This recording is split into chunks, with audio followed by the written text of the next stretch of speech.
அது பாராளுமன்றத்தை அடிக்கிறேன், செருப்பை கழட்டி. அதே மாதிரி மதுரை டிஸ்ட்ரிக்ட் நீதிபதி அவர்களையும் அடிக்கிறேன். 8/12 வாய்தாவில் ஜெயபாண்டிக்கு வாய்தா தேதி சொல்லாமல் ஜெயபாண்டியுடைய கோரிக்கை பத்திரத்தை வாங்காமல் ஓடிய 680 நீதிபதியவும் செருப்பால் அடிக்கிறேன். மதுரை நீதிமன்றம் 5 நீதிமன்றம், ஜெயம் 1, ஜெயம் 2, பிடிஜே, 680, சிபிஐ கோர்ட்டு 5 நீதிமன்றமும் இதை பாருங்கள். அடுத்து 30/1 வாய்தாவில் ஜெயபாண்டியுடைய கோரிக்கையை வாங்க வேண்டும் என்றதுக்காக தான் இந்த பாராளுமன்றத்தை செருப்பால் அடித்து காலை வைத்து மிதித்தது போல் வைத்திருக்கிறேன். இந்த இவிஎம் மிஷின் நேரடி ஒளிபரப்பு வேண்டும். இந்த இவிஎம் மிஷினை தடை செய்ய வேண்டும். இந்த பாராளுமன்றத்தில் செயல்படக்கூடிய யாராவது ஒருவர் ஏதாவது ஒரு மாநிலமோ மாவட்ட அளவிலையோ உங்களால் படிக்கிற பிள்ளைகளுக்கு சம்பளம் கொடுக்க முடியும், படிப்புக்கு சம்பளம் கொடுக்க முடியும், 10, 11, 12 படித்தவங்களுக்கு புதிய வேலைவாய்ப்பு கொடுக்க முடியும் என்றால் என்னைய கொடுத்து முடித்துவிட்டு நீங்கள் கைது செய்யலாம்.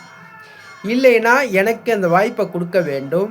நான் வேலை வாய்ப்பை கொடுத்து விட்டு படிக்கிற பிள்ளைக்கு சம்பளமும் கொடுத்து விட்டு இந்த இவிஎம் மிஷின் நேரடி ஒளிபரப்பில் இந்தியா பிரதமர் 100 ஓட்டு போட சொல்லி நேரடி ஒளிபரப்பில் ஜெயபாண்டி சயின்டிஸ்ட்டு வெற்றி பெற்று காமிக்கிறேன்.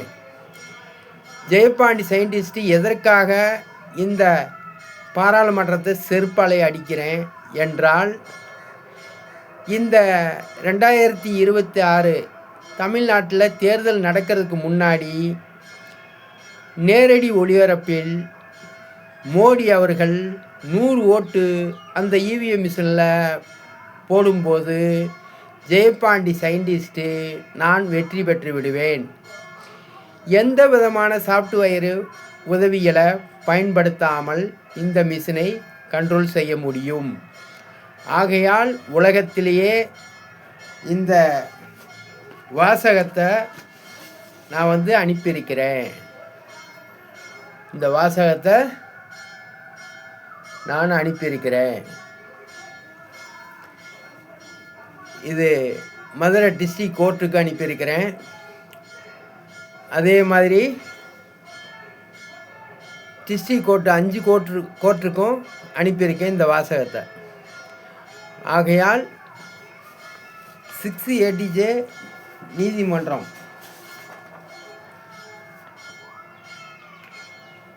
அதே மாதிரி ஜெயம் 1 நீதிமன்றம் 6/1 வாய்தாவில்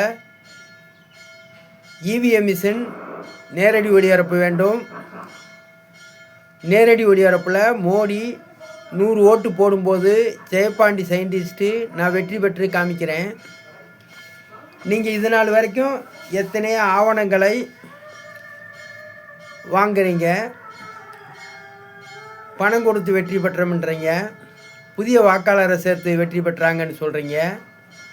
யாரும் புதிய வாக்காளர்களை சேர்த்து வெற்றி பெற முடியாது.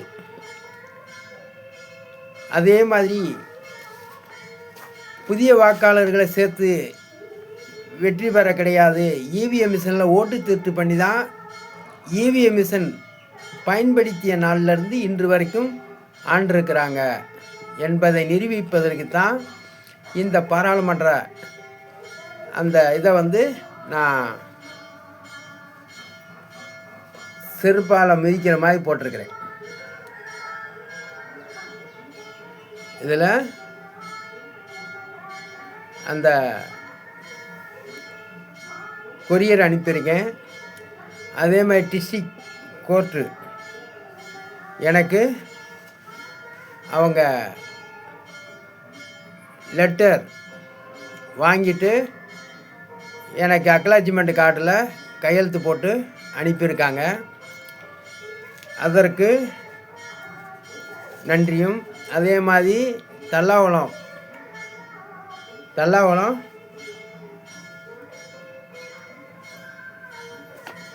தல்லாகுளம் தபால் ஆஃபீஸுக்கு நன்றியை தெரிவித்துக் கொள்கிறேன். எதற்காகனா அந்த அக்னாலஜ்மெண்ட் கார்டை அதுக்குரியவர்கிட்ட கொடுத்ததுனால அவர்களுக்கு நன்றி. ஆனால் இதை பார்க்கும்போது அனைத்து அரசு ஊழியர்களும் மெயினாக ஹேமா சைபர் கிரைம் ஹேமா அவர்கள் இதை தெரியப்படுத்த வேண்டும். நீதிபதிகளுக்கு ஹேமா அவர்கள் இதை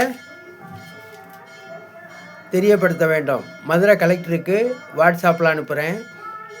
ஹேமா சைபர் கிரைம் ஹேமாவுக்கு அனுப்பிக்கிட்டு தான் இருக்கேன். கலெக்டர் பிஏவுக்கு அனுப்புகிறேன். தேர்தல் அதிகாரிக்கு வாட்ஸ்அப்பில் அனுப்பிக்கிறேன். இந்த வீடியோவை பார்க்கக்கூடியவர் அனைவரும் இதை பகிருங்கள். பகிரும்போது யாராவது அதிகாரிகள் பகிர்வது தவறு என்றால் ஜெயபாண்டி உடைய செல் நம்பர், இந்த செல் நம்பருக்கு அந்த அதிகாரியை எனக்கு ஃபோன் பண்ண சொல்லுங்கள், ஜெயபாண்டி சயின்டிஸ்ட்டுக்கு. அதே மாதிரி செருப்பால் அடித்து இந்த வீடியோவை போட்டிருக்கேன். நாடாளுமன்றத்தை செருப்பு காலோட மிதித்தது போல் போட்டிருக்கிறேன். உலக வரலாற்றில் இதெல்லாம் பார்த்துட்டு ஜெயபாண்டி சயின்டிஸ்ட்டை 30ஆம் தேதி 1வது மாதம் 2026 அன்று 680J வாய்தாவில் ஜெயபாண்டியுடைய பத்திரத்தை வாங்கி ஜெயபாண்டியை உத்தரவிடவில்லை என்றால் இந்த அவமானம் இதை காட்டி மிகப்பெரிய அவமானத்தை சந்திக்க வேண்டியது வரும். ஆகையால் இந்த வீடியோ எதற்காக போடுறேன்னா 5 நீதிமன்றம், தருமபுரி நீதிமன்றம், மொத்தம் 7 நீதிபதிகளுக்கு இந்த விஷயத்தை பற்றி தெரியும். இந்த விஷயத்தை மறைக்கிறார்கள். இதை மறைக்கிறதுனால தான் என்னுடைய மாணவர்களும் சார் இந்த மாதிரி நீங்கள் வீடியோ போடுங்க, அவர்கள் இனிமேல் உங்களுடைய கோரிக்கை பத்திரத்தை வாங்காமல் உங்களை ஏமாத்தினா அவங்க தான் மாட்டிக்கிடுவாங்க. இந்த மாதிரி செயல்களை இனிமேல் அவங்க மறைக்க முடியாது. அவங்க கண்டிப்பாக இதை குறித்து உங்களை இது நாள் வரைக்கும் 13 மாதம் சிறையில் இருந்திருக்கீங்க. உண்மையான கேஸை வாய்தா சொல்லவில்லை. வெளியே வந்த பிறகும் உங்களுடைய கோரிக்கையை ஏற்கவில்லை. நீங்கள் சிறைக்குள்ளே இருக்கும்போதிலே பள்ளி மாணவர்களுக்கு சம்பளம் கொடுப்போம், 10, 11, 12 படித்தவங்களுக்கு வேலை வாய்ப்பு கொடுப்போம்னு சொல்லி சிபிஐ கோர்ட்டிலலாம் அந்த மனு கொடுத்துருக்குறீங்க. இந்த மனுவை ஏற்காத காரணத்தினால தான் சரியான முறையில் நடந்து கொள்ளாமல் நீதிமன்றத்தை புறக்கணித்துட்டு உங்களுக்கு வாய்தா சொல்லாமல் ஜெயபாண்டி சார் ஓடின 680J நீதிபதிக்கு தான் இந்த இதை போட்டிருக்கீங்க. அனைத்து நீதிபதிகளும் 680Jக்கு கோளாறு சொல்லி எனக்கு கால் பண்ண வேண்டும். 31 தேதியில் ஜெயபாண்டி உன்னுடைய கோரிக்கையை ஏற்றுக்கொள்கிறோம் என்று. அதற்கு பிறகு தான் இந்த மாதிரி வீடியோ போடுவதை நிறுத்துவேன். நன்றி, வணக்கம். பிஓ ஜெயபாண்டி சயின்டிஸ்ட்டு. வணக்கம்.